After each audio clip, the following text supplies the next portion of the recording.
तथा शुरू.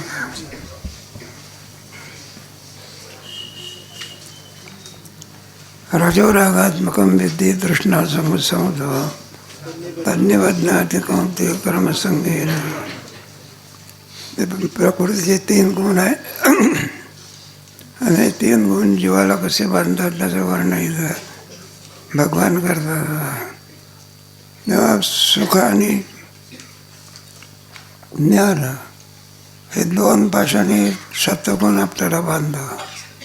तत्र सत्वं निर्मळत्वात् प्रकाशकमना सुखसंगेन ज्ञानसंगेन धर्म. सुख आणि ज्ञान या 2 पाशाने म्हणतो बाकी व्यवहारामध्ये आपण बघणार आहे. गरीब लोक जेवढी भक्ती करतात ना ते श्रीमंत करीत नाही. का करीत नाही त्याला कारण आहे. कारण विषयाचं सुख असते कोणतं. आणि विषयाचं सुख हे परमात्मा सुखाकडे जाऊ देत नाही, प्रतिबंध करतात. जेवढे भोगात्मक माणसं आहे ना त्यांचा भक्तीच्या विषयीचा जो प्रकार असतो तो काही वेगळा असतो. आणि गरीब लोकांचा भक्त लोकांचा प्रकार वेगळा असतो. 12वा अध्याय वाचा तुम्ही कोणता, त्याच्यामध्ये भरपूर वर्णन केलेलं आहे. आता हे रजोगुणाचं बंधन कोणतं त्याच्याविषयी इथं सांगतात बा.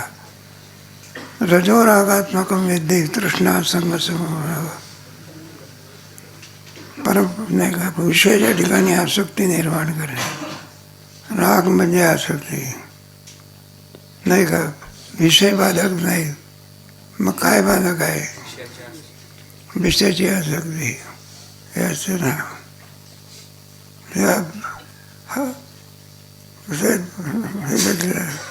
तृष्णा संग समुद्भव. तृष्णा म्हणजे कधी न पूर्ण होणारी वृत्ती तिला तृष्णा असं म्हणतात. असे ना किती जण. एक मामासाहेब दृष्टांत सांगाय. बस मोठी माणसं धनिक लोकांकडे उतरायचे. म्हणजे धनिक लोक आपली श्रीमंती दाखवत असतात. हे बा ही श्रीमंती कोणाची आहे. मग त्याच्यामध्ये सांगा इथून लागलं हे सगळे घर आहे. घरं कोणाचीच आहे आमचीच आहे. पण त्याच्यात सांगत असतो म्हणलं थोडी जागा आहे त्याला सांगणार बा त्याला जितके पैसे लागतील तेवढे काय करू आणि तेवढी जागा आम्हाला काय करतो. मामासाहेब म्हणायचे उघड नाही मनात म्हणायचे मला काही गरिबा करता राहू दे दोघांनी तुझ्याच घशात सगळं. बरं का. इतकं असूनही सुद्धा इच्छा जशीची आहे याला म्हणायचं रागात्मक विद्धी. आसक्ती असं म्हणत असं. एवढ्या ह्याच्यामध्ये आणखी नाही का तेव्हा असं एक सांगितलेलं आहे. तृष्णा संग समुद्भवम तन्निबध्नाति कौन्तेय कर्मसंगेन संगेन. त्याच्याकरता वेळ कुठे आहे म्हणलं काही भक्ती करत जायचं आहे. मरायला वेळ नाही म्हटलं तर असं करा थोडं जरा मरायला जर वेळ नाही बघा म्हणायला लागलं सगळे. माझा दुसरीकडे जाण्याकरता तुम्हाला वेळ नाही तर मग देहधर्म होण्याकरता लौकिकरता शौचाकरता एक माणूस ठेवून द्यायचा. मग वेळात वेळ काढावा लागतो की नाही. आपल्या ऐवजी दुसऱ्या माणसाला मला शौचाकडे लागले तू जा की जमतं का ते. मग आपल्यालाच करावं लागतं का ते. मग वेळात वेळ काढायचा आणि भक्ती नाही का मग जडवणी आणि हे भक्ती एकाला सांगितलं का सगळ्या जगाला सांगितलं आहे का. श्रीमंताला सांगितलं आणि गरीबाला नाही सांगितलं. गरीबाला सांगितलं. श्रीमंत भगवद्गीतेचा उपदेशात जगाला आहे. ज्ञानोबराचा प्रकाश पसायला आणि एका करता एका जगा करता एका कालापुरता एका चंद्र सूर्य आहे तोपर्यंत असं आहे. मोठ्यांचं सगळं काय असे आणि त्याच्या योगाने कसा बांधताचं वर्णन इथं केलं आहे.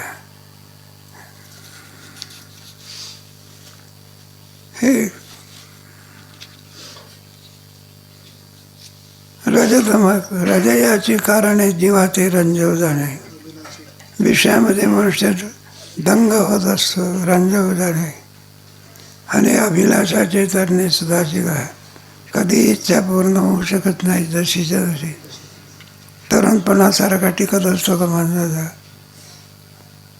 पण हा तरुण असा आहे तर म्हातारा होतच नाही, तरुणच राहतो. कोणता आसक्ती म्हणतात ती कधी कमी होत नाही, उलट काय होते ती जीवी मोठं केरी गई आणि कामाच्या अंगी लागे. मग वारिया वळगे तृष्णेची. माझा रवेच्या गुणाने थोडा प्रवेश केला की इदम इच्छा तिदम इच्छा तिथे इच्छा काम शब्द. तो काम कधी पूर्ण होत नाही. जो कधी पूर्ण होत नाही त्याला काम म्हणायचं. मग वळगे तृष्णेची आहे. तृष्णा असते ती, किती जरी दिलं तरी सुद्धा पुरे म्हणू देत नाही, त्याला तृष्णा असं म्हणायचं.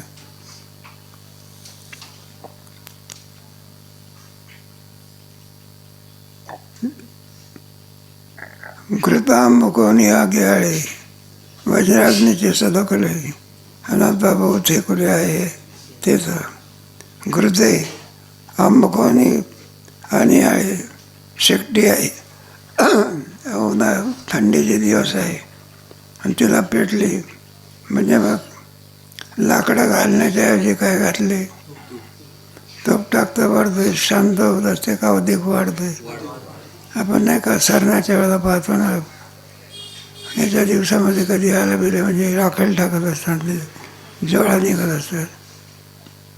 वज्राग्नीचे अग्नी असा जर पेटला जात असतो, म्हणजे अग्नीमध्ये थोडं टाका की जास्त टाका, थोडं जरी टाकलं जाळूनच टाकत असतो, जास्त जरी टाकलं तरी आहे ना. जाळणे हा अग्नीचा काय धर्म आहे. ते लहान असो की काय असं. मग तशी खवळे चाड दुःखाचं कटकोड विंदश्री साकड गमवू लागले. तशी खवळे चाड होय सुखासकट गोड दुःखासकट गोड. एकदा माणसाला कोणत्या गोष्टीची विषयीची आणि इच्छा झाली म्हणजे मग ती इच्छा गप्प बसू देत नाही. एकदा का जोरामध्ये आणखी नाही का वासना प्रकट झाली म्हणजे मग वेळ झाला 7 वाजलेले, बरोबर चहा येत असतो म्हणा किंवा नाश्ता येतो म्हणा. मग ते बरोबर त्या वेळेला मग ती वृत्ती तशी निर्माण होते. आणि एकदा का ताट म्हणा पप्पांनाचं वाढून झालं म्हणजे अहो म्हणले तर गणपतराव येणार आहे, थांबा की आता. त्या गणपतरावाचा राग येतो बघा भल्ले. ताट वाढले ना गणपतराव येणार, आता हा काय कधी येतात 10 तासांनी येणार का गणपतराव. कारण काय पदार्थ पाहिल्यानंतर वृत्ती स्थिर राहू शकत. आणि ती काय होत असे मग याच्यात असे. त्याच्यात आवडीचं पकवान नसलं तर मग काही प्रश्नच नाही. त्याच्यातही प्रकार असतात बरं का, अनेक प्रकार असतात. म्हणाले मसालेदार काले त्या बी सर ते मधुकर भाऊ असायचे जेवायला बसायचे. मग ते जेवायला बसल्यानंतर वांग्याचं काय करायचं नाही, कारल्याची ते कारले काय करायचे नाही, कडू आहे ना ते खायचे नाही. मग ते वाढायला आला मग त्याला सांगायचे ऐ पुढे जा की. आणि ते मसालेदार दिसल्यानंतर पुन्हा म्हणायचे इकडे घे वाढ घे. तैसी खवळे झाड नो इंद्रसी साखर. विषयाच्या विषयी कोणची वृत्ती कशी उत्पन्न होत असते. कारण कोणता गुण आहे तो रजोगुण आहे. रजतो रंजव झाले. याच बाई आहे सगळं, ही सगळी मंडळी आहे. मग कोणी खुशाल आपल्या आपल्या संसारामध्ये दंग आहे. तुम्ही लाख जरी सांगितलं की भजन करा कीर्तन करा हे करा, फक्त काय करतात तेवढ्यापुरतं ऐकता पुन्हा जसेचे आहे. मग कशामध्ये रममाण होऊन राहिले ते वाद साधा कशात रममाण होतो न ते रमते. पांडुरंगी मनरंगलेन गोविंदाचे. आणि हे जे विषय पामर लोक कशामध्ये, आयुर विषयामध्ये, विहित विषयामध्ये जो रमत असेल त्याला विषयी असं म्हणायचं. आणि निषिद्ध विषयामध्ये रमत असेल त्याला काय म्हणायचं, तर पामर माणसाची गुण आहे. बद्ध अवस्थेतले तीन आहे, पामर, विषय आणि साधक. आणि मुक्त अवस्थेवर त्याच्यात थोडा फरक लावत आहे. निषिद्ध विषयात रमणारा असेल त्याला म्हणायचं पामर, विहित विषयात रमणारा असेल त्याला म्हणायचं विषय. आणि विषयातून बाहेर पडण्याकरता प्रयत्न करत असेल त्याला काय म्हणायचं साधक. आणि ज्याची इच्छा सफल झाली त्याला काय म्हणायचं विचारसागरामध्ये किंवा ह्याच्यामध्ये प्रकार पडलेले असतात. आलेलं आहे म्हणून तुम्हाला तैसी तृष्णा वाढली आणि मेरू यात वाहती आल्या तरी म्हणे एखादी दारुण ओळखा. तशी तृष्णा वाढली किती एकदा माणसाची आणखी वृत्ती हे झाल्यानंतर ती पुरे म्हणू देत नाही. कोणता पर्वत हातामध्ये आला, मेरू पर्वत सोन्याचा आहे असं म्हणतात. आपल्याला काय माहिती, शास्त्रामध्ये वर्णन आहे. मेरूपासून थोरे देह दुःखाची नाटे परिवाळे. सगळ्यामध्ये भाग्य आहे ना आपलं. जगाच्या पाठीवर देव हिमालय एवढा परत नाही. हे हिंदुस्थानचं काय भाग्य आहे. आणि त्याच्यावर ते पाकिस्तानचा आणि चीनचा काय. मग बेसावध असताना आणि चीननी तयारी केली तेव्हा तर सांगण्याचं नाव ऐकून घ्या. जवाहरलाल नेहरू म्हणे चीनी हिंदी भाई भाई काय भाई भाई. आणि त्याने काय केलं, हिमालयावर काय केली, आणि सैन्याची काहीच तयारी नाही बघा. मग इथून सैन्य जायचं ना, रडत रडत जायचं. त्यांना माहिती होतं गेल्यानंतर परत येऊ शकत. मग इथे ते आवरलं जात नाही. आमच्या कृष्ण मेनन त्यावेळेला डिफेन्स मिनिस्टर म्हणजे संरक्षण मंत्री होता. आणि तो चीन धार्जिने होता बरं का. त्याने काही पाहिजे तशी तयारी केली नाही. आणि एकाएकी चीनने काय केली, जब घायल हुआ हिमाचल खतरे में बजी आजादी.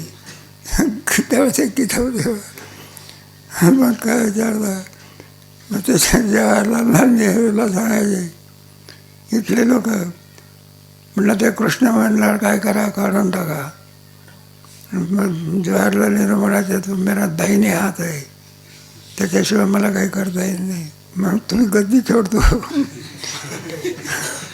पद काय करा सोडून द्या. मग त्यावेळेला इथे यशवंतराव चव्हाण होते का, त्यांचं कार्य माहिती होतं. म्हणून यशवंतराव चव्हाणला कुठं पाठवलं, मग तिकडे पाठवलं. चांगला योगायोग चांगला. आणि काय ना ते त्याच्यावर टीका करायची कीर्तनकार लोक. यशवंतरावचं आडनाव काय, आणि त्यावेळेला चीनचा मुख्यमंत्री चौ यांना होता. लोक म्हणायचे हो चव्हाण महाराज बरं का, हा नाही ना कशाने चव म्हणजे चपला, आणि चौला काय करा हा ना.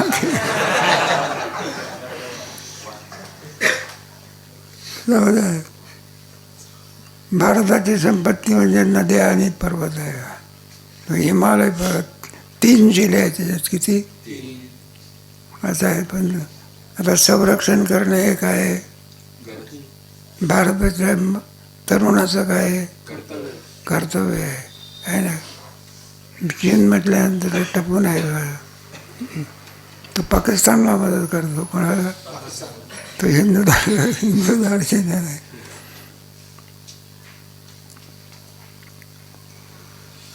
जीविताची कोरंडी ओवळू लागे कवळी, अभिमानी तृणाची जोडी करत होते. किती कवळे चालत होते.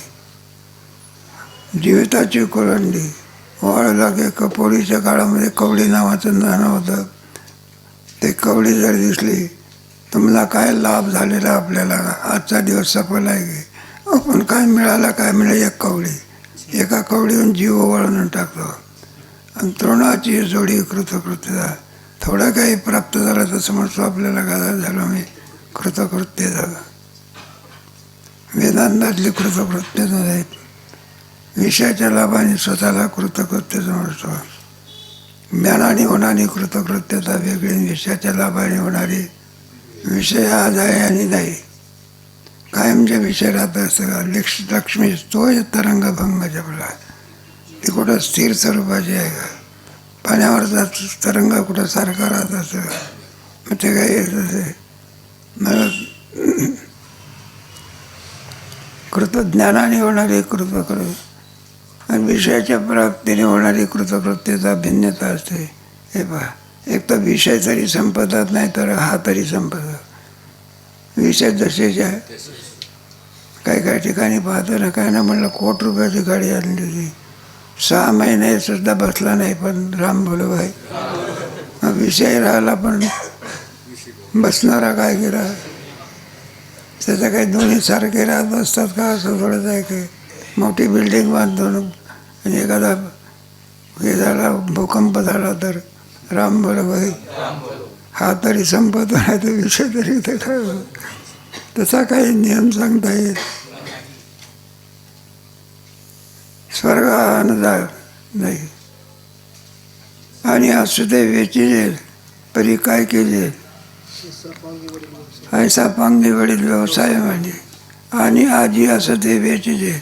आपल्याजवळचं धन आहे ते आज आपण खर्च करून टाकलं.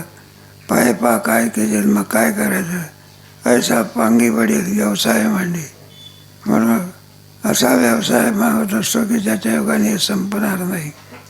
म्हणे स्वर्गानं जावे तरी तिथं खावे. अजून स्वर्ग मिळालेला नाही, इथूनच तयारी करतो. काय खावे? अन्याला की धावे याग करू. यागाच्या द्वारे आपल्या स्वर्गाची प्राप्ती होते ना. 100 यज्ञ केलं म्हणजे कोण प्राप्त होतं? व्रतापाठी व्रते. ईश्वर प्राप्ती करता नाही, स्वतःच्या उद्धारा करता नाही. व्रतापाठी व्रते नाचते इष्टापडते. ज्याच्यामध्ये काही लाभ आहे असल्या प्रकारचे यज्ञ तो करतो. आणि काम्या वाचून हाते शिवणे नाही. कोणत्या याच्यामध्ये पाहतो आपल्याला लाभ किती आहे. जर लाभ नसेल, जास्त लाभ असेल नाही का. आता यावेळेला बरं आहे आपलं, आता आधुनिक पद्धती आहे. संस्थेचा दुष्काळपणा गेला, खरं नाही. आमच्या वेळेला पाहिलं ना, संस्था गरीब होती, आता काय झाली श्रीमंत. आनंदाची गोष्ट आहे. मग ते काय असं जेवण असायचे 2-3 वेळाला द्वादशी सोडायचे, काय यायचे जेवण. त्याच्यात विचार करायचा कोणाच्या जेवणामध्ये लाभ किती आहे. ज्याचा लाभ असेल का तर तिकडे जेवण 2 भात करून टाकायचे. ग्रीष्मांतीचा वारा, ज्ञानोबराच्या पालखीसोबतचा वारा बघा. विसावा नेण्याचे विरा. मग पैसा न म्हणे व्यापारा रात्र आणि दिवस. आणि जशी जशी संपत्ती आणखी धन प्राप्त होते तसा तसा तो अधिक धनामध्ये प्रयत्न करत असतो. एखाद्या माणसाने म्हटलं हो चला थोडं कीर्तन आहे की महाराजांचं कोणाचं तरी आहे का म्हणला, काही वेळ मिळतो का कीर्तना करतो नाही तर कसं. त्याला कोणता गुण आहे? रजोगुण आहे ना. तैसा ना म्हणे व्यापारा रात्रंदिवस नाही का. इकडे सगळी दुकानं लावतो, इकडे कपड्याचं दुकान लावतो, इकडे तिकडे याचं दुकान लावतो, इकडे चपलाचं सुद्धा दुकान. तैसा ना म्हणे व्यापारा रात्र आणि हा ग्रस्ती श्रमाचा दृष्टांत इथे आहे. काय चंचळ मासा कामिनी कटाक्ष जैसा लवला हो तैसा वेगवेगळा आहे. मासा कुठे मग स्थिर असतो का? नाही का. त्याचा स्वभावच आहे तो. कोणाचा माशाचा कुठे स्थिर राहण्याचा स्वभाव आहे का? लहान मुलाला सांगितलं हे सीताप्रज्ञासारखं बस.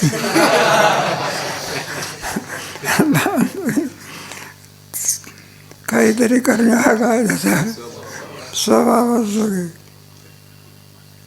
लवलावतोय सा वीज होई नाही. वीज जशी क्षणात येत असते जात असते त्याप्रमाणे हेतुलेनी का वेगे आणि स्वर्ग संसारा पांगे मागी माझी रेगे की हेतुलेनी वेगे स्वर्ग संसारा पांगे इथला स्वर्ग आणि संसार दोन्हीच्या ठिकाणी विषयाशक्ती आहे ना. आता इथे यज्ञ करताना दिसते नाना प्रकारचा पैसा खर्च करतात, त्याचा विषय कोणता आहे? तर स्वर्गाधिकारी काय झाली पाहिजे. तुमच्या 17व्या अध्यायामध्ये आहे विषय येणार आहे. तिथे यज्ञाचा प्रकार चांगला आहे. सत्वगुणी यज्ञ, रजगुणी यज्ञ, तमगुणी यज्ञ.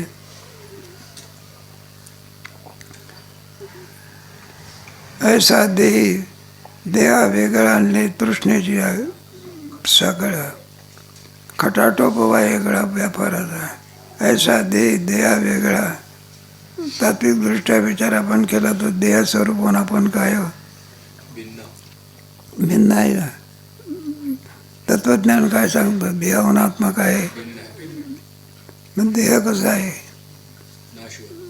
नाही अध्यक्ष आहे. का जेवढी सृष्टीत जर अध्यक्ष आहे तर आत्मस्वरूपाच्या ठिकाणी देह काय आहे? परिणामाचा होत असतो बरं का. देहाच्या ठिकाणी आत्मबुद्धी होते आणि आत्म्याच्या ठिकाणी देहबुद्धी होते, अध्यस्त बुद्धी होते. भ्रमामुळे होतं. कशामुळे? देहाच्या ठिकाणी असणारा असतपणा आत्मस्वरूपाच्या ठिकाणी जातो आणि आत्मस्वरूपाचा असलेला सत्यपणा त्याला अनन्याभ्यास असं म्हणत असं. आणि देहाचा आत्मा याची वृत्ती होत असते. वास्तविक देहाहून काय आहे? भिन्न आहे. देहाचा आणि याचा काहीही संबंध आहे. अध्यस्त पदार्थाचा काहीही संबंध नाही. दोरीवरती बसलेल्या सर्पाचा संबंध. दोरी कधी विषयुक्त झालेली आहे का? आहे का? आपल्याला मृगजळ भासते. मृगजळाचा आणि पाण्याचा काहीही संबंध नाही. जर काही संबंध असेल तर पाण्याचं काम आहे, जमीन ओली करणं हे कोणाचं काम आहे? मग मृगजळांच्या जमीनमध्ये होते का? नाही म्हणत दिसते. म्हणून असं जे दिसते त्याला अध्यस्त म्हणतात. वेदांताच्या शास्त्रामध्ये बरं का जगात व्यस्त आहे आणि इतर दर्शनकार जे लोक आहे ना ते अध्यस्त न म्हणताना सत्य मानलेलं आहे. एवढा फरक आहे. वेदांत शास्त्रामध्ये जग विवर्तवाद म्हणतात. तुमच्या नैयायिकाचा आरंभवाद पुढे आहे की तुम्हाला याच्यामध्ये येणार आहे. नैयायिकाचा आरंभवाद, सांख्याचा परिणामवाद आणि वेदांताचा विवर्तवाद. एका वस्तूपासून दुसरी वस्तू निर्माण होते याला आरंभवाद म्हणतात. सांख्य दर्शन. एका अवस्थेतून दुसऱ्या अवस्थेत जाण्याला म्हणतात परिणामवाद. उदाहरणार्थ दही आहे, पुढे दह्याचं नाही दूध आहे, दुधाचं काय होते? पूर्वावस्था आली काय? कोणता वाद? परिणामवाद. आणि दोरीवर ते सर्प भासणे मग जग काय करे. मग वेदांताचा कोणता आहे? जगत किम स्वरूप आहे? विवर्ता. ब्रह्माचं ज्ञान झालं की विवर्ताची निवृत्ती. दोरीचं ज्ञान. दोरीच्या ठिकाणी सर्पाचा कालत्रही संबंध नाही. भासलायची का वाट काय? तुमच्या कल्पनेने भासला. दोरी जशी ज्या भासते कालामध्ये दोरीवरती सर्प नाही, भासण्याच्या पूर्वी नाही आणि दोरीचं ज्ञान झाल्यानंतरही नाही. सर्पाचा त्रैकालिक अत्यंत भाव तिथे दृष्टांत आलेला आहे. मग तुम्हाला सांगितलं एक एक एक एक दृष्टांत नाही ते.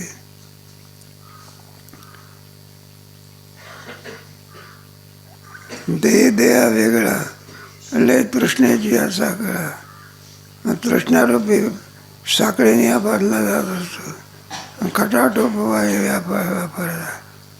बरोबर. हा धंदा तो धंदा तो धंदा अशा प्रकारे व्यापारामध्ये प्रवृत्त होतो. रजाचे दारुण देयाचे बंधन परिसता विंधन तमाचे दे. रजाचे दारुण असं हे रजोगुणाच्या द्वारा देयाचे बंधन. हे रजोगुणाचं बंधन आणखी सांगतात. परिसाता विंधन तमाचे दे. आता कोणता कोण राहिला मग? तो आमच्याकडून काय करून घ्या.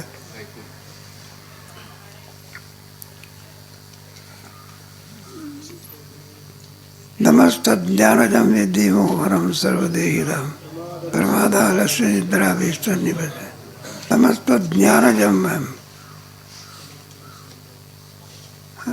विद्धि मोहनम सर्वदेहिनाम समस्तम ज्ञानजम तम म्हणजे तमगुणाचं बंधन अज्ञानजम विद्धि अज्ञानापासून उत्पन्न होतं आणि मोहनम सर्वदेहिनाम सर्वाच्या ठिकाणी तो मोह निर्माण करतो. मग किती गुणाने मानला जातो? प्रमाद, आळस, प्रमाद आलस्य निद्रावे. प्रमाद म्हणजे चुका करणे. प्रकर्षेन मदमाद्यते ते प्रमाद उन्मत्तपणा वगैरे पुढे आलेला आहे वाचत. पुन्हा एक आळस आणि दुसरा कोणता? निद्रा. या तीन बंधनातून जीवात्म्याला हे तीन गुण तीन दोष त्याला बंधन करत असतात. व्यवहाराचे डोळे बंद जेणे पडळे मोहरात्रीचे काळे बेवडे. व्यवहाराचे डोळे व्यवहारे सुद्धा त्याच्याकडून नीट होऊ शकत व्यवहारी सुद्धा काय झाला पाहिजे? नीट झाला पाहिजे. नीट होऊ नीटनेटके पण आपण असं नाही एखादा नाही का आपण कोणाच्याकडे आपण गेलो तर कपडे सुद्धा घडी करून ठेवले असेल व्यवस्थित तर त्याला काय समजतं? नीटनेटके पण नाही तर आपलं धरणं टाकलं व्यवहार हे सुद्धा बोलायला काय करावं लागते? नाही एखादा खेड्यातलं पोर असलं काही शेमोड आलं म्हणा किंवा काही शहरातलं पोर असतं त्यातला फरक आहे. बरोबर ते दस्ती काढतं त्याची घडी करतं पुन्हा हे करतं पुन्हा नीटनेटकेपणा. आणि खेड्यातलं पोर असलं काढतं नाही असं दृष्टांत द्या.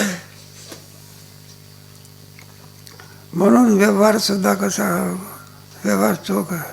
नाही तर विद्वान जरी मनुष्य असला ना अधिकारी जरी म्हणा एखादा अधिकारी माणूस विद्वान माणसं काहीतरी भाजी बिजी घेण्याकरता केला. काही वांगे विकणारी बाई होती. म्हटलं बाई काय भाव दिले वांगे आम्ही तमका. त्या बाईने आपला सौदा केला बरं का. परत सुद्धा त्याच्या मनामध्ये आलं म्हटलं आपण कमी भावात मागितले असते तर पुन्हा बरं झालं असं.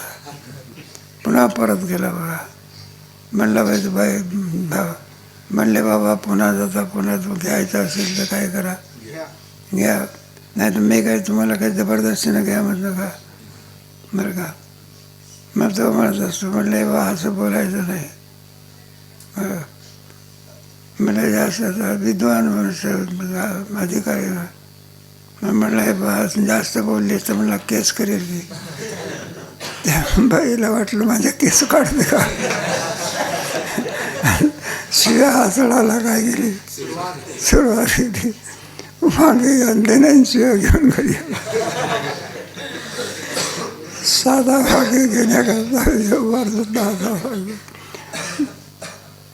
विद्वत्ता काही व्यवहार शिकवत नसते. आज लोकांकडून काय करावं लागत असं त्याला व्यवहार. पाहुणे घराचे नाजी आले कसं बोलावं काय बोलावं वगैरे आमचं इतरचे बोलणं वेगळं नाही का कोणाशी बोलणं वेगळं. आता तसं राहुल गांधी आहे. आता नरेंद्र मोदीला काय देतो? शिव्या देतो. त्याला नरेंद्र मोदी कळालेला भारतीय संस्कृती काय झाली नाही. कोणत्या पदावर आहे? अरे प्राईम मिनिस्टर आहे ना मोठ्या पदावर आहे ना. मग आपण पद राखून बोललं पाहिजे.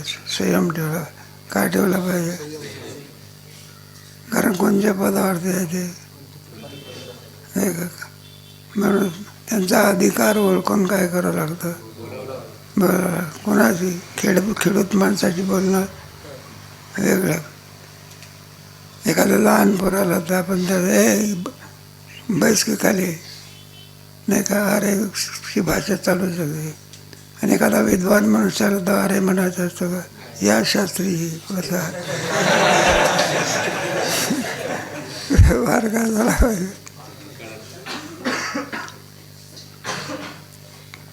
याला व्यवहार वगैरे काही कळत नाही.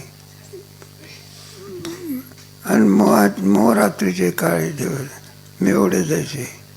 अमावस्येच्या रात्रीमध्ये पुन्हा अमावस्येची रात्र आणि त्याच्यात पुन्हा ढगा आले, काही दिसतं का माणसाला? त्याप्रमाणे अज्ञानाचे जे आले ज्या एका लागले, जेणे विश्व बोलले नाचत असे. अज्ञानाचे जे आले, हा जो मोह असतो तमगुण अज्ञानापासून उत्पन्न होत असतो. जया एका लागले, एकाला बोलवत असतो का सगळ्या जगाला बोलवतो? सगळ्या जगाला नुसताच बोलवतो का नाचायला लावतो? विवेक महामंत मोठे शास्त्र आणि असो मोहन असतो जीवाची. अविवेक महामंत सगळा अविवेक भरलेला असतो. विवेकाचा अमावस्येच्या दिवशी प्रकाश असतो कसा दाट अंधार असतो. त्याप्रमाणे मोहमध्याचे पात्र. कोणचा मध्य? कशाचं पात्र? नाही का एखादा घडा आहे, भांड आहे, सोन्याचं जरी भांड असेल पण दारू असेल तरी ते पवित्र करतं. इतकी शक्ती मद्यामध्ये. किंवा दारू पिणारा मनुष्य महापाप पडलेला आहे, ब्रह्महत्या. कारण तो बुद्धी काय करीत नाही. आपला काही टीका म्हणून करायचं नाही. बहुतेक जे ॲक्सिडेंट होतात ना, हे मद्यामुळेच होतात. गुटखा खाणं वेगळं आणि मद्य पिणं वेगळं. आणि भलत्या वेळेला आणखी काय करतात ते लोक वेगळं. आणि गाडीवरचा कंट्रोल काय होतं मग सुटून जातो. आणि त्या गाडीचं नुकसान झालं तर चालेल, पण गेलेला जीव पुन्हा परत येत.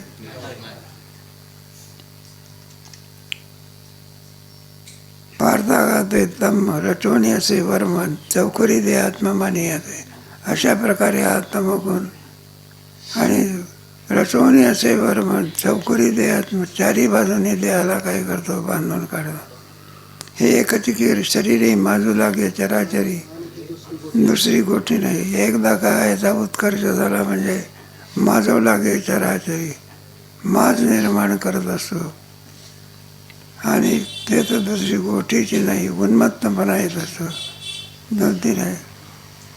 काही गोष्टीच्या मुळे व्यवहार काय होत असतो हे पडत असतं.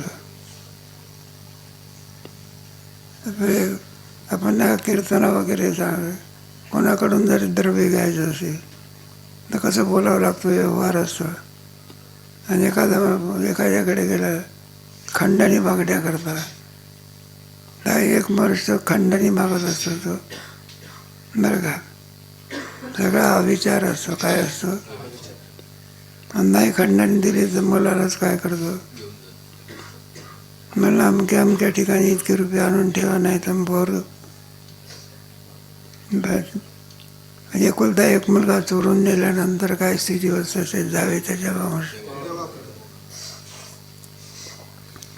म्हणून दुसरी माजव लागे शरीरी आणि तर दुसरी गोष्टी नाही.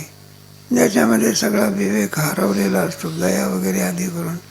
तुमच्या आसुरी संपत्तीमध्ये याचं जास्त वर्णन केलेलं आहे. दंभो दर्प अभिमानस्य क्रोध पारुष्य म्हणजे दगडासारखं अंतःकरण. ते सर्वेंद्रिय जाड्य मना माझी मौढ्य मल्ला ती दाढे आलस्याचे. सर्वेंद्रिय जाड्य कोणतंही आणि कार्य करण्याच्या विषयी त्याच्या अंतःकरणामध्ये सगळा हळद भरलेला असतो. मना माझी मौढ्य, मनाच्या ठिकाणी सगळा मूर्खपणा भरलेला असतो. आणि मांडल्यात दाढे आलस्याचे. आळस किती असतो हे गोष्ट सांगतात ना. 2 आळशी गेले बघा, आणि एका जांभूळ असते ना, त्या झाडाखाली आळशीचे काही उद्योग नाही, धंदा नाही, काही नाही. तिथं झोपले दोघे. न झोपल्यानंतर आणखी तिथं त्याचे जांभळीचं झाड हवेमुळे काय पडलं, एकाच्या तोंडावर पडलं बघा असं जांभळ. बरं तो ओटावर ते पडलेलं जांभळ खायला पाहिजे, हे घ्यायला पाहिजे. हाका मारायचा कोणाला, अहो म्हणला इकडे या, इकडे या. लोक म्हणलं चालत असते सगळ्या. एक घोड्यावर बसून मनुष्य चालला होता, त्याला का कळू दिली. मग हो म्हणलं इकडे या इकडे या. त्याला वाटलं काहीतरी भानगड असली पाहिजे. म्हणलं कशा करता बोलावलं. म्हणलं ओटावरती पडलेलं जाऊन ढकलण्यावर. मला तिथून बोलावलं ओटावरती जाऊन ढकलण्याकरता. तुझ्या शेजारी झोपलेला आहे ना, त्याला का नाही बोलावलं. तो म्हटला इतका झोपलेला आळसी आहे, कुत्रं त्याच्या तोंडात मधून.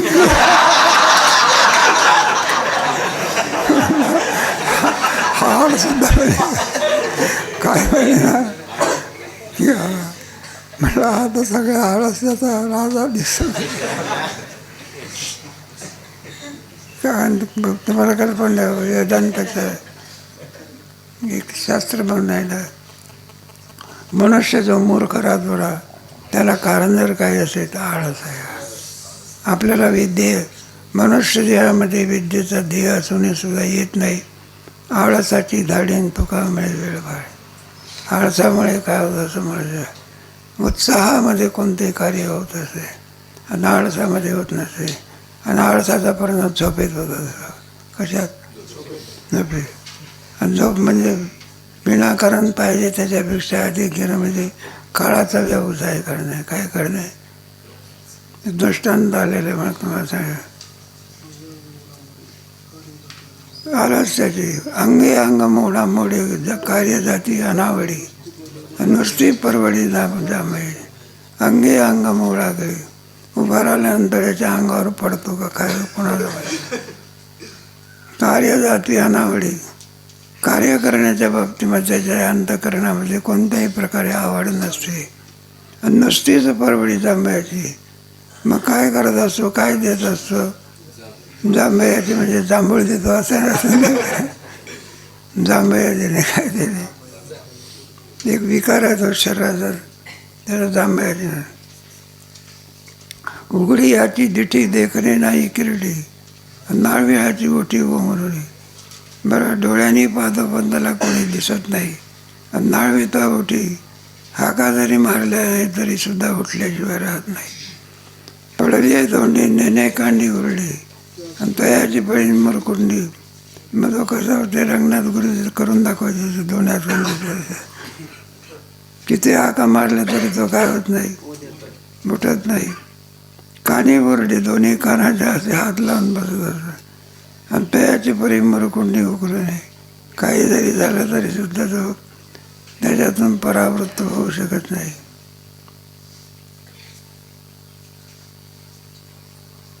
पृथ्वी पाताळ जावं आकाशी बरी यावं परी उठणे हा स्वभाव. झोपेच्या बाबतीमध्ये केवढा आणखी तरी चाललेला असतो. आकाशही बरी यावं. आकाश जरी पडलं तरी सांगतात ना काय कोणीतरी ग्रस्त झोपलं काय राजाच्या मंदिरात म्हणा किंवा वाड्यामध्ये म्हणा. काही संन्यासीवर त्याच्यातला एक हे होता. मग बालदार चोपदार आले ते सांगायला लागले. म्हणलं आग लागली आहे.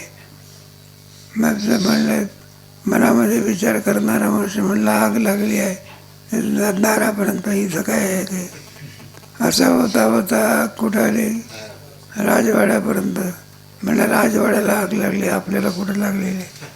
आणि ती आग कोणापर्यंत आली? याच्यापर्यंत आली. म्हणलं कपड्याला लागली आपल्याला. कपड्याला लागल्यानंतर तो जगत राहते. तरी सुद्धा उठणं काय करतो तो ज्ञानेश्वर. याला एक अलंकार होता, अतिशयोक्ती अलंकार होता. असं ज्ञानेश्वर. आता काय अलंकाराचा राजाच आहे की कोण नाही काय. सगळ्या बाबतीत राजा आहे. कोणत्या बाबतीत नाही. सगळ्या आमचे वैद्य वगैरे पक्वाद जोडण्यात राजेच होते बा. मृदंगाचार्य म्हणायचे. काय एका वेळा 21 राग म्हणायचे. किती?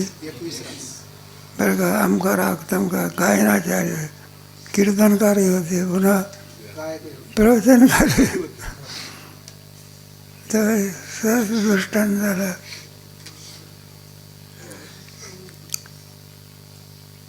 भूती पाताळी जावं परी आकाश भरे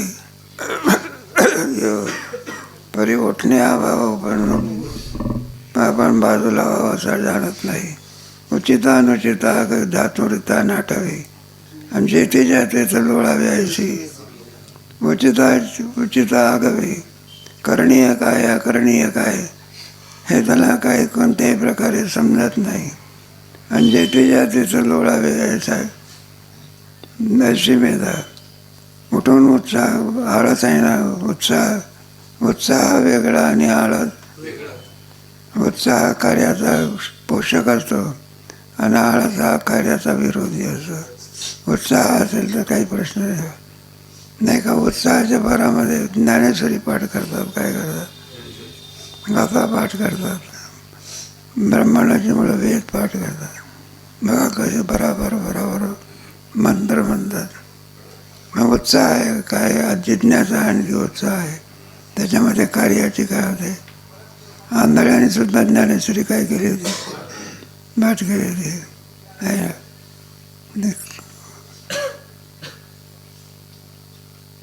जेथे त्याचं लोळावे ऐशी समेता.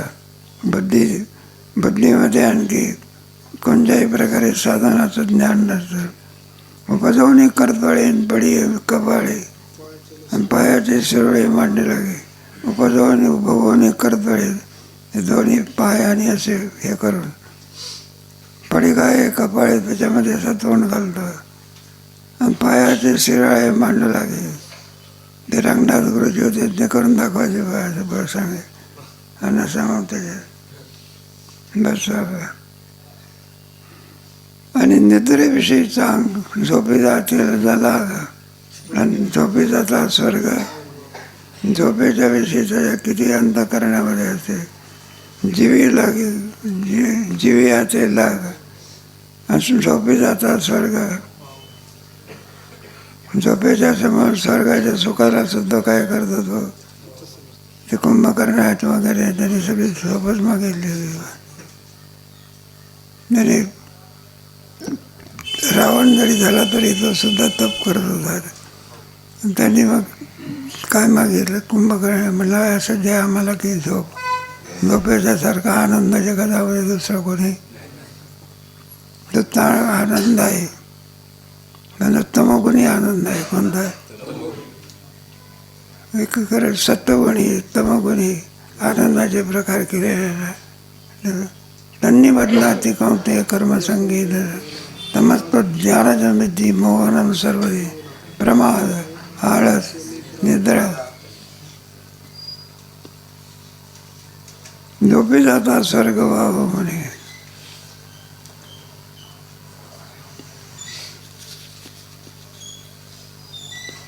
ब्रह्मा जे मान्य दिली याची अशी जे किती आयुष्य मागतो ब्रह्मदेवाचं एका दिवसामध्ये एक सृष्टी येते आणि पुढे दुसरी सृष्टी जाते. आणि असा असणारा 100 वर्ष जगत असतो कोण, ब्रह्मदेव. मनुष्य देवामध्ये येऊन बरोबर आणखी वेद कर्म ब्रह्मकर्म वगैरे यथा सांग जर केले तर कोणत्या लोकांची प्राप्ती होत असेल. यज्ञाची कर्म वगैरे केली तर स्वर्गाधिकाची काय होते. ज्ञानाच्या द्वारा श्रीगुरूच्या द्वारा मिळालेलं ज्ञानाच्या द्वारा त्याला काय प्राप्त होते, मोक्ष. काय साधनामध्ये व्यवस्थित कर्म जर तुम्ही केलं असेल, निष्काम कर्म, तर चित्ताची काय होत असते, चित्तशुद्धीपर्यंत. उपासना केली तर स्थिर चित्त राहतं. एक साधनाचं काय असे, योग मार्गाने जर गेले तर समाधी लागत असते.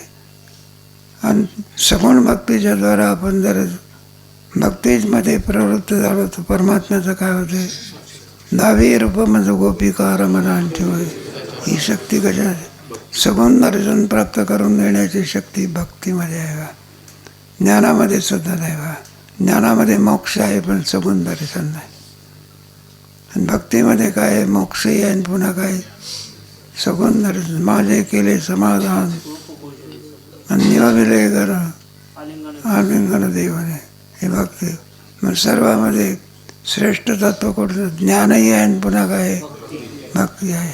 आपल्या वारकरी संप्रदायातले सर्व संत ज्ञानही आहे आणि पुन्हा काय आहे का? भगवान ज्ञानेश्वर महाराज समाधीच्या अभंगामध्ये आहे ना, ज्ञानदेव म्हणे विठ्ठलाची समाधान तुझी तरी समाधी तुझं पाहिजे. सगुण दर्शन आहे बा. ज्ञानामध्ये मुक्ती आहे पण सगुण दर्शन नाही. योगामध्ये समाधी आहे पण सगुण दर्शन नाही. आत्मप्राप्ती आहे काय आहे, आणि भक्तीमध्ये सर्वाचा काय समावेश आहे. मग श्रेष्ठ साधन म्हणून झडझडवून बहिला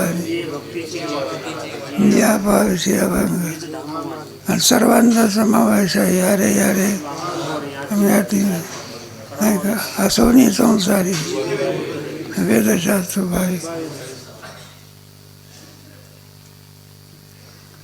ब्रह्मा भाऊजी निर्दर्याची अशी आहे, आणि वाचून तुझे व्यसन नाही. तुम्ही मला बुवा काय संपवण्याच्या नादी लागलेले आहे. इथंच थांबून राहिलेला विषय.